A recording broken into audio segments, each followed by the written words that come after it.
राधा कृष्ण का प्रेम। राधा और श्री कृष्ण का प्रेम अमर है। राधा ने श्री कृष्ण से और श्री कृष्ण ने राधा से स्वार्थ और आत्मिक प्रेम किया था। इसी प्रेम का कारण आज श्री कृष्ण के नाम के आगे राधा लगता है। राधे कृष्ण। कोई रुक्मिणी कृष्ण क्यों नहीं कहता, जबकि रुक्मिणी भी तो राधा की तरह प्रेम करती थी।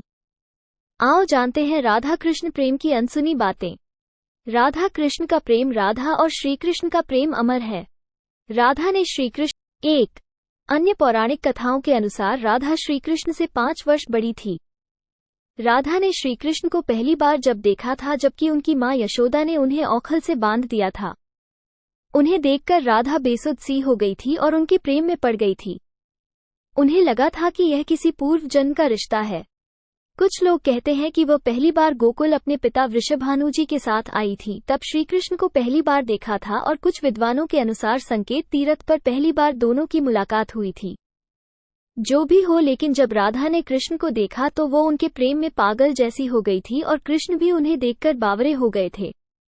दोनों में प्रेम हो गया था। ब्रह्मवैवर्त पुराण प्रकृति खंड अध्याय 48 के अनुसार और यदुवंशियों के कुलगुरु गर्ग ऋषि द्वारा लिखित गर्ग संहिता की एक कथा के अनुसार एक बार नंद बाबा श्री कृष्ण को लेकर बाजार घूमने निकले थे। उसी दौरान राधा और उनके पिता भी वहां पहुंचे थे। दोनों का वहां पहली बार मिलन हुआ। उस दौरान दोनों की ही उम्र बहुत छोटी थी। उस स्थान को सांकेतिक तीर्थ स्थान कहते हैं। संकेत का शब्दार्थ है पूर्व निर्दिष्ट मिलने का स्थान। मान्यता है कि पिछले जन्म में ही दोनों ने ये तय कर लिया था कि हमें इस स्थान पर मिलना है। कहते हैं कि यहीं पर गर्ग संहिता के अनुसार एक जंगल में स्वयं ब्रह्मा ने राधा और कृष्ण का गंधर्व विवाह करवाया था। यहाँ हर साल राधा के जन्मदिन यानी राधाष्टमी से लेकर अनंत चतुर्दशी के दिन तक मेला लगता है। 2. ब्रह्मवैवर्त पुराण की एक पौराणिक कथा के अनुसार श्री कृष्ण के साथ राधा गोलोक में रहती थी। एक बार उनकी अनुपस्थिति में श्री कृष्ण अपनी दूसरी पत्नी विरजा के साथ घूम रहे थे। तभी राधा आ गई। वे विरजा पर नाराज होकर वहां से चली गईं। श्री कृष्ण के सेवक और मित्र श्रीडमा को राधा का यह व्यवहार ठीक नहीं लगा और वे राधा को भला बुरा कहने लगे। राधा ने क्रोधित होकर श्रीडमा को अगले जन्म में शंखचूड़ नामक राक्षस बनने का श्राप दे दिया। इस पर श्रीडमा ने भी उनको पृथ्वी लोक पर मनुष्य रूप में जन्म लेकर 100 वर्ष तक कृष्ण विछोह का श्राप दे दिया। राधा को जब श्राप मिला था तब श्री कृष्ण ने उनसे कहा था कि तुम्हारा मनुष्य रूप में जन्म तो होगा, लेकिन तुम सदैव मेरे पास रहोगी। यही कारण था कि राधा और श्री कृष्ण का बचपन में विछोह हो गया था। 3. राधा श्री कृष्ण की मुरली सुनकर बावरी होकर नाचने लगती थी और वो उनसे मिलने के लिए बाहर निकल जाती थी। जब गांव में कृष्ण और राधा के प्रेम की चर्चा चल पड़ी तो राधा के समाज के लोगों ने उसका घर से बाहर निकलना बंद करवा दिया। फिर एक दिन श्री कृष्ण ने माता यशोदा से कहा कि माता, मैं राधा से विवाह करना चाहता हूँ। ये सुनकर यशोदा मैया ने कहा कि राधा तुम्हारे लिए ठीक लड़की नहीं है। पहला तो ये कि वह तुमसे 5 साल बड़ी है, और दूसरा ये कि उसकी मंगनी यशोदे के भाई रायाण पहले से ही किसी और से हो चुकी है और वह कंस की सेना में है जो अभी युद्ध लड़ने गया है। जब आएगा तो राधा का उससे विवाह हो जाएगा, इसलिए उससे तुम्हारा विवाह नहीं हो सकता। लेकिन कृष्ण जिद करने लगे। तब यशोदा ने नंद से कहा। कृष्ण ने नंद की बात भी नहीं मानी। गर्ग ऋषि ने कृष्ण को समझाया कि तुम्हारा जन्म किसी खास लक्ष्य के लिए हुआ है। इसकी भविष्यवाणी हो चुकी है कि तुम तारणहार हो। इस संसार में तुम धर्म की स्थापना करोगे। तुम्हें इस ग्वालन से विवाह नहीं करना चाहिए। तुम्हारा एक खास लक्ष्य है।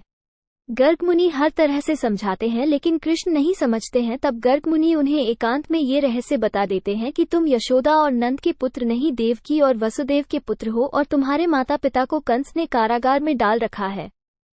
ये सुनकर श्री कृष्ण के जीवन की दशा बदल जाती है। 4. राधा के परिवार को जब पता चला कि यह श्री कृष्ण की मुरली सुनकर उनके प्रेम में नाचती हुई उनके पास पहुंच जाती है, तो उन्होंने राधा को घर में ही कैद कर दिया था। तब श्री कृष्ण ने अपने साथियों सहित एक दिन उन्हें रात में कैद से मुक्त कराकर उद्धव और बलराम सहित अन्य सखियां के साथ रात भर नृत्य किया था। ये रात पूर्णिमा की रात थी जब महारास हुआ था। बाद में राधा की मां राधा के कक्ष में गई तो राधा उन्हें वहां सोते हुए मिली। कहते हैं कि उस वक्त श्री कृष्ण को 2 ही चीजें सबसे ज्यादा प्रिय थीं, बांसुरी और राधा। कृष्ण की बांसुरी की धुन सुनकर राधा के जैसे प्राण ही निकल जाते थे। कई जन्मों की स्मृतियों को कुरेदने का प्रयास होता था और वो श्री कृष्ण की तरफ खींची चली आती थी। भगवान श्री कृष्ण के पास एक मुरली थी जिसे उन्होंने राधा को छोड़कर मथुरा जाने से पहले दे दी थी। राधा ने इस मुरली को बहुत ही संभाल कर रखा था और जब भी उन्हें श्री कृष्ण की याद आती तो वो यह मुरली बजा लेती थी। श्री कृष्ण उसकी याद में मोरपंख लगाते थे और वैजंती माला पहनते थे। श्री कृष्ण को मोरपंख तब मिला था जब वे राधा के उपवन में उनके साथ नृत्य कर रहे मोर का पंख नीचे गिर गया था तो उन्होंने उसे उठाकर अपने सिर पर धारण कर लिया था और राधा ने नृत्य करने से पहले श्री कृष्ण को वैजंती माला पहनाई थी। 5. जब कृष्ण वृंदावन छोड़कर मथुरा चले गए तब राधा के लिए उन्हें देखना और उनसे मिलना और दुर्लभ हो गया। कहते हैं कि राधा और कृष्ण दोनों का पुनर्मिलन कुरुक्षेत्र में बताया जाता है, जहां सूर्य ग्रहण के अवसर पर द्वारिका से कृष्ण और वृंदावन से नंद के साथ राधा आई थी। राधा सिर्फ कृष्ण को देखने और उनसे मिलने ही नंद के साथ गई थी। इसका जिक्र पुराणों में मिलता है। इसके बाद राधा और श्री कृष्ण की अंतिम मुलाकात द्वारिका में हुई थी। सारे कर्तव्यों से मुक्त होने के बाद राधा आखिरी बार अपने प्रियतम कृष्ण से मिलने गई। जब वे द्वारका पहुंची तो उन्होंने कृष्ण के महल और उनकी 8 पत्नियों को देखा। जब कृष्ण ने राधा को देखा तो वे बहुत प्रसन्न हुए। तब राधा के अनुरोध पर कृष्ण ने उन्हें महल में एक देविका के पद पर नियुक्त कर दिया। कहते हैं कि वहीं पर राधा महल से जुड़े कार्य देखती थी और मौका मिलते ही वे कृष्ण के दर्शन कर लेती थी। एक दिन उदास होकर राधा ने महल से दूर जाना तय किया। कहते हैं कि राधा एक जंगल के गांव में रहने लगी। धीरे धीरे समय बीता और राधा बिल्कुल अकेली और कमजोर हो गई।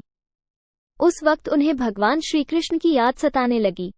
आखिरी समय में भगवान श्री कृष्ण उनके सामने आ गए। भगवान श्री कृष्ण ने राधा से कहा कि वे उनसे कुछ मांग ले, लेकिन राधा ने मना कर दिया। कृष्ण के दोबारा अनुरोध करने पर राधा ने कहा कि वे आखिरी बार उन्हें बांसुरी बजाते देखना और सुनना चाहती हैं। श्री कृष्ण ने बांसुरी ली और बेहद सुरीली धुन में बजाने लगे। श्री कृष्ण ने दिन रात बांसुरी बजाई। बांसुरी की धुन सुनते सुनते एक दिन राधा ने अपने शरीर का त्याग कर दिया। लाइक, शेयर और सब्सक्राइब करना ना भूले। लाइक, शेयर और सब्सक्राइब